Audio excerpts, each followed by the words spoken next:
mean, just kind of on a broad level, I mean, since coming back in Miami, just how have you felt, and do you kind of feel like you're maybe back to where you were minutes-wise, or maybe progressing like before that little Achilles tightness? Oh yeah, I think we're still on the same time frame. Each day, each week has been a step in the right direction. No setbacks besides that one rare game that I had to miss. But other than that, been feeling great. Just trying to get my legs underneath me, trying to get the flow, the rhythm of a game. Hopefully, I start getting out there a little bit longer, and I'm able to do what I do and feel good about it. Just what are your thoughts on this in-season tournament game coming up tomorrow? How are you approaching it? I think it's an important game for us. I think with this in-season tournament, I mean, we believe it's kind of a must-win game. I mean, we want to go to Vegas. We want to play in the championship. We want to win. So tomorrow, I think there's definitely a little bit more extra motivation in the game, knowing that there's a trip to Vegas at stake. There's $500,000 at stake. So I think it would be a great game for us tomorrow. New York is probably hungry for the same reasons, and maybe some of their own, but I think it would be a great game. Not only for regular season against a good team, but like I keep saying, a must-win game to advance in the in-season tournament. As such a seasoned vet, having something like this introduced to the league, how do you feel about it, the results of it, and how has it helped you and your team this season with developing that chemistry in that playoff atmosphere? I love it just because, I'm a competitive guy, so whenever, there's more at stake, high rises, tensions get high, guys compete a little bit harder, there's more to it. So I'm excited about it. I love it. The more meaningful games that we play is only going to help us in the long run, I feel like. So, talking things out, realizing what's at stake, like I keep saying over and over. But this in-season tournament is cool. I mean, like you said, it's the first one, inaugural season of it. We want to be the first ones to win it. But, also we have to understand it's not the end of the day. We don't end up doing what we want to do. But I keep saying but, I'm sorry.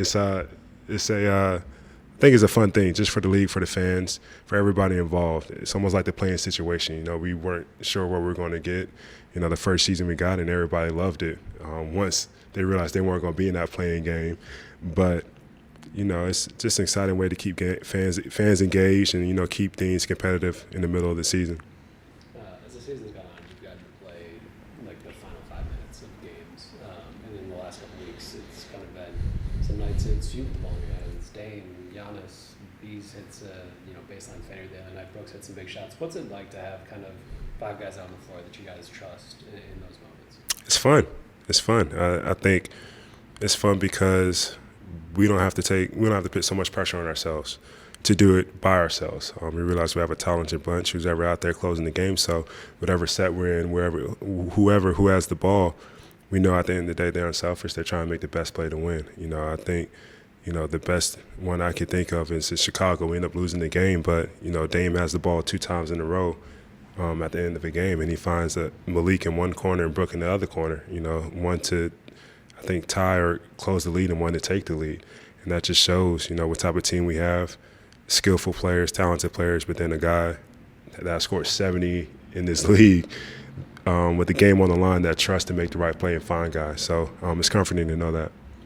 Last time you guys played the Knicks, 5th game of the season, that was the first night you guys had kind of switched back to having Brook and Drop hanging off the rim. How do you feel like you've grown from like the 5th to whatever? I think we've taken huge steps. I'm not a big analytic guy, but what coaches been telling us is that we made big steps in the defensive side since that, but we still have a long way to go. There's still different things we have to look at, figure out how to get better, whether that's adjust or put more into it. But I think each day we're coming in with a conversation to get better, to all get on the same page. So hopefully we keep finding things that can help make the group successful, whether that's putting certain guys in certain situations that is better for them. But I know we're all learning each other. Coaching staff is learning us. We're learning them. So every day's been a great conversation in that film room and on the court about what we need to do. I was going to ask you something similar. What have you learned about yourself this season with just the highs and lows of everything that you've gone through? 1, but then 2, as that seasoned vet, you talked earlier about how you feel like you're just smarter, you understand things more. What have you learned about yourself this season in that regard? That's a tough question. I mean, I haven't learned much. I'm not saying I'm a smart ass or know it all. Maybe, that time is coming for me. But knowing that, my teammates trust me.